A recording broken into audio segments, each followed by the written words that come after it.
Hello guys, welcome back to my channel. এখন বাজে দুপুরও বললে চলে না, এখন বাজে 11:30। এখন থেকে আমি আমার ব্লগটা স্টার্ট করছি। তো দেখো, এদিকে ওনাকে স্নান করাচ্ছে, স্নান করানো হয়ে গেল, এখন ড্রেস পরাচ্ছে আর আমাকে বারবার বলছে যে মা আমি স্নান করে চলে এসেছি। তারপর আমি বললাম তুমি স্নান করেছো, তোমাকে কে স্নান করিয়ে দিয়েছে? তখন বলছে যে আমাকে দিদি স্নান করিয়ে দিয়েছে। তারপর আমি জিজ্ঞেস করলাম ওকে যে স্নান করে তুমি এখন কী করবে? বলে আমি এখন খেলবো। দিয়ে দেখো এই যে বল নিয়ে চলে এসছে। এই বলটা 20 টাকা দিয়ে আমার মা কিনেছিল। এই বলটা দিয়ে এখন খেলবে। তো দেখো এই বলটাকে আমি এখন উঁচুর দিকে ছুটছি, হাত দিয়ে কতটা খুশি হচ্ছে, তাই না? বাচ্চাদের ছোট্ট খাট্টো কম দামের জিনিস দিলেই বাচ্চারা খুশি হয়ে যায়, তাই না?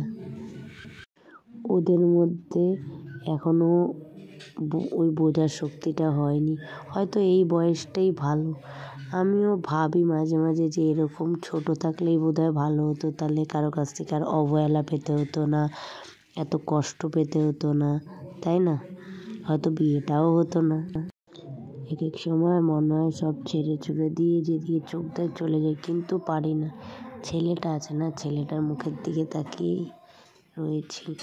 সংসার জীবন যে এতটা কষ্টের, সংসারটা না করলে বুঝতে পারতাম না, এখন বুঝতে পারছি।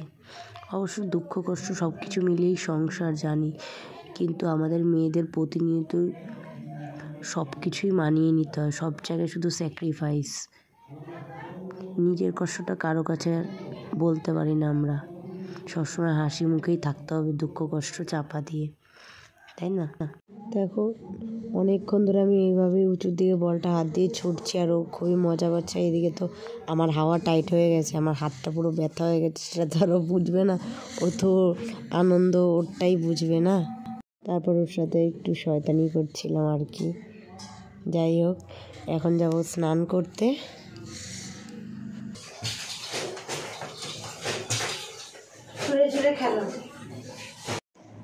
জানো তো, স্নান করে খেয়ে দিয়ে এমন ঘুম দিয়েছি সে কি বলবো। সেই সন্ধ্যা পার হয়ে গেছে, মা ডাকছে যে সন্ধ্যা হয়েছে, ওঠ আর কত ঘুমাবে, সন্ধ্যাবেলা এরকম ঘুমায় না। সেটা মনে হয় কানে ঢোকার পরে উঠতে ইচ্ছা করছিল না, ব্ল্যাঙ্কেটের ভেতরে এত বিরক্ত লেগে এত ঘুম পাচ্ছিল, প্রচণ্ড পরিমাণে ঘুম পেয়েছিল।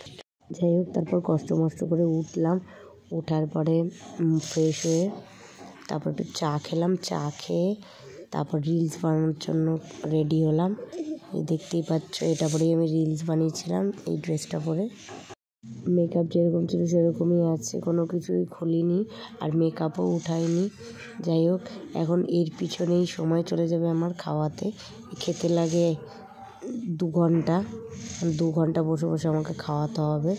বকে বকে গুতিয়ে গুতিয়ে খাবে তো না, কত রকম যে বাহানা করবে তার নেই কোনো ঠিক। এদিকে তারপর দেখো কার্টুন দেখছে তো দেখছে, আমি যে কোনো একটা কথা বলছি সেটাও কানে লাগাচ্ছে না, শুনছেও না, ওর মতোই থাকে। বলছি এদিকে ঘোর, এই ভাতটা খা। মুখের ভাতটা শেষ হলে ও বলছে তুমি আমাকে এত ভাত কেন দিচ্ছ? আর এখন এত পাকা পাকা কথা শিখেছে, পাকা পাকা কথা যেরকম আসে মুখে সেরকম বলে দেয়। তারপর আবার ওনার ডিম চাই, একবার ডিম দেওয়া হয়েছে, তারপর আবার ডিম চাই। এর আগে পরপর 3-4 দিন ডিম খাওয়ানো ছিল, তারপরে বড় বড় অ্যালার্জি উঠে গেছিলো গায়ে। ওর অ্যাকচুয়ালি আমার ধাঁচ হয়েছে, আমিও টানা যদি 5-6 দিন এরকম খাই কিংবা 3-4 দিন ডিম খাই 2 বেলা আনলিমিটেড, তাহলে আমার অ্যালার্জি ওঠে গায়ে বড় বড়, ওরও সেরকম ধাঁচ হয়েছে, তাই জন্য বেশি ডিমও খাওয়ানো যায় না। আর আজকে যেহেতু ডিমের ঝোল রান্না হয়েছে আর সেরকম একটা কিছু হয়নি, আর ভাজা হয়েছিল, ঠিক আছে, ওই জন্য এই বেলা ডিমটা দিলাম, তারপরের দিন থেকে একটা করেই দেবো। তো ছেলেকে খাওয়ানোর পর এদিকে আমি চলে এসেছি বিছানাটা ঠিক করতে। শ্বশুরবাড়িতে থাকলেও আগাগোড়াই আমি বিছানা ঝেড়েই তারপর ঘুমাই।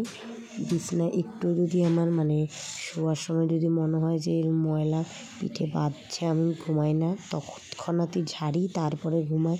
বিছানা না ঝেড়ে ঘুমাতে পারি না আমি, ওই বাড়িতেও তাই এই বাড়িতেও তাই। তাই বিছনাটা ভালো করে ঝেড়ে নিচ্ছি। বিছনা ঝাড়া হয়ে গেছে। এখন আমি ওর ড্রেসটা এখন খুলে দেবো আগে। এখন ওর ড্রেস খোলা নিয়ে যে কী জ্বালাবে, তার মধ্যে জ্যাকেটটা প্রায় ছোটো হয়ে এসছে।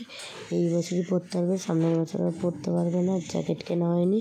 এবার কিনে দিয়েছিলাম একটা হুডি, যেটা আমাদের বিয়েবাড়ি ছিল, সেই জন্য।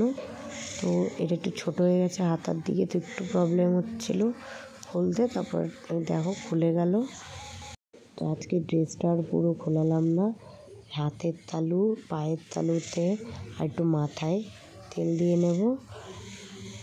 মা শাশুড়ি বলে, সবসময় শুনি যে বাচ্চাদের ঠান্ডা লাগলে রোদের মধ্যে ফেলে তেল মাখালে নাকি ঠান্ডা কফ টফ সর্দি সব চলে যায়। তারপর রাত্রেবেলা শোয়ার সময় যদি এরকম তেল দিয়ে পুরো সারা বডিতে মালিশ দেওয়া যায়, তাহলে খুব ভালো ঘুমটা ভালো হয় আর কষ্টটা কম হয়। তোমরা তো জানো ঠান্ডা লাগলে কীরকম বাচ্চাদের কষ্ট হয়, রাত্রেবেলা একটু বেশি হয়। সেই জন্যই আমার তেলটা মালিশ করে দাও ওকে। তো এবার দেখো, যে নাকে একটু তেলটা দিতে গেলাম অমনি সরে গেল। নাকে কিছুতেই তেল দিতে দেয় না ছোটোবেলার থেকে। এমন চিৎকার করে নাকে তেল দিতে গেলে বলার মতন না। খুব বিরক্ত অনুভব করে নাকে তেল দিলে। আমার তেল মাখানো হয়ে গেছে। এখন মশারিটা টাঙিয়ে নেব, তারপর ঘুম পাড়াবো। দেখো মশারি টাঙানো হয়ে গেছে, পিছনে দেখো ঘুমও পাড়িয়ে দিয়েছি। আজ একটু তাড়াতাড়ি ঘুমিয়ে পড়েছে, যেহেতু সারাদিনে একটুও ঘুমায়নি। কত চেষ্টা করলাম, দুপুরবেলা ঘুমালোই না। তারপর ওকে মার কাছে দিয়ে আমি ঘুমিয়েছিলাম। তখন রাত্রেবেলা খেতে বসেছি।